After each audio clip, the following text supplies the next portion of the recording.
Chapter 15 Attack of the Mutant Veggie. The next day, Miss Nicole arrived on a tractor wearing a t-shirt that said, "It's time to tune the beat on it." Well, the tractor wasn't wearing the t-shirt. She was. Didn't we go over this a million hundred times already?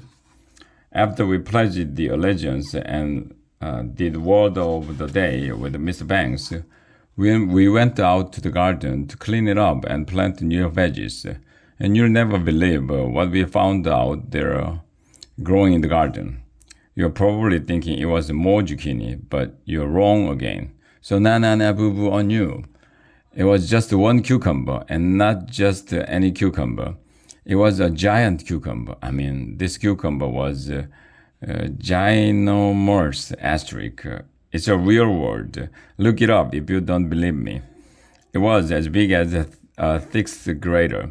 Wow, we said, which is wow backward and mom upside down. That's the biggest picker I've seen in my life, I said. It's not a picker, Arlo, said Andrea. It's a cucumber. I knew that, but Andrea said cucumbers turn into pickers. So technically, I was right. Miss Nicole got a long knife. She said she was going to cut up the ginormous cucumber and pass it around to all the classes. But just as she was about to cut into it, "Wait!" shouted Mr. Tony, snapping his fingers. "What's the matter?" asked Miss Nicole. I have another idea," Mr. Tony said as he pulled out his cell phone.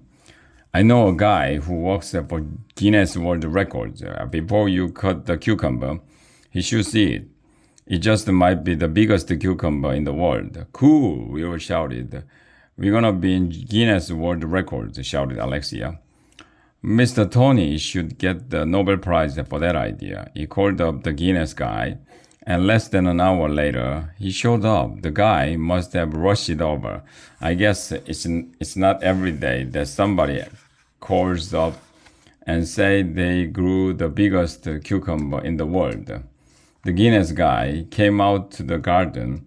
He had a long yardstick with him. We showed him our ginormous cucumber. He said as he measured it. "Very interesting. It is the biggest cucumber in the world?" asked Mr. Tony. "Well, I must say that this cucumber is quite large," said the Guinness guy. "But it's only the second biggest cucumber in the world." "What?"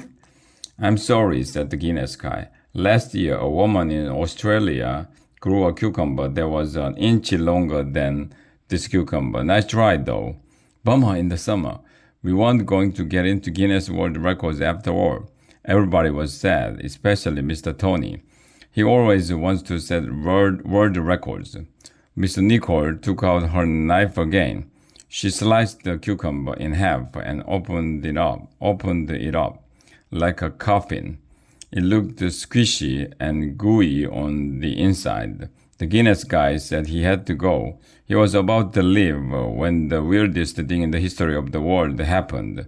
"Wait a minute," the Guinness guy said as he was looking at the garden. "What's this?" He picked up a veggie. We all gathered around. The veggie he was holding didn't look like a tomato or a cucumber or a banana or anything else we had planted. "I don't rightly know," said Miss Nicole. "I've never seen this kind of veggie in all my days." "Is it possible?" asked the Guinness guy. "Then you might have planted two seeds right next to one another, and they combined to create some sort of mutant vegetable." All the grown-ups hummed. "It looks sort of like a cross between a cantaloupe and a tomato," said Mr. Tony. "It's a tomato loop," I shouted. "No, it's a cantomato," shouted Andrea. "Tomato loop," I shouted. Cantomato," shouted Andrea. "Tomato loop, cantomato." We went back and forth like that for a while. "Oh," Ryan said. "AJ and Andrea both want to name the mutant veggie. They must be in love." "When are you gonna get married?" asked Michael.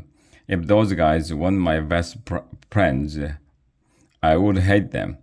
Whatever you call this thing, the Guinness guy said, I've never seen anything like this. It's one of a kind. It might it may be the first one in the world. I'm going to put it in Guinness World Records. Yay! Everybody shouted, which is also yay backward. We are gonna be in Guinness World Records, shouted Neil.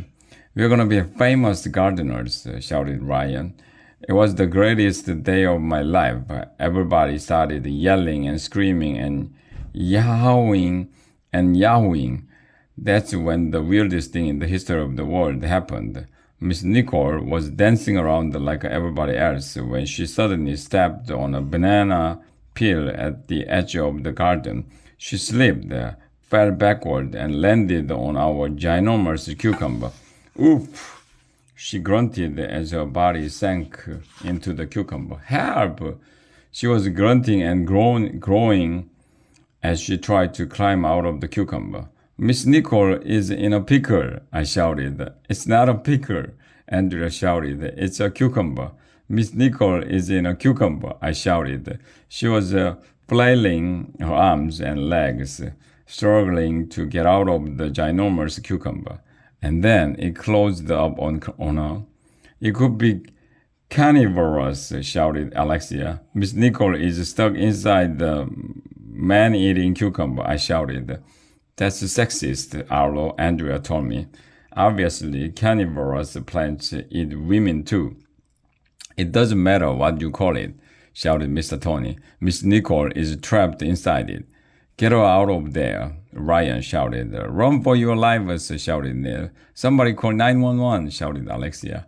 Well, that's pretty much what happened. Maybe Miss Nicole will escape from the carnivorous cucumber. Maybe we will get a pickleball court. Maybe Miss Banks had a twin sister. Maybe grown-ups will stop slapping their knees and saying, all the time. Maybe tractors will start wearing t-shirts. Maybe Alexia's baby sister will stop stealing veggies. Maybe my parents will let me have an invisible bunny. Maybe we can get rid of the garden and eat flaming hot Cheetos instead. Maybe a man-eating bladderwort will eat Andrea. Maybe next year we will plant a chicken tree and grow hot dogs in the garden. But it won't be easy.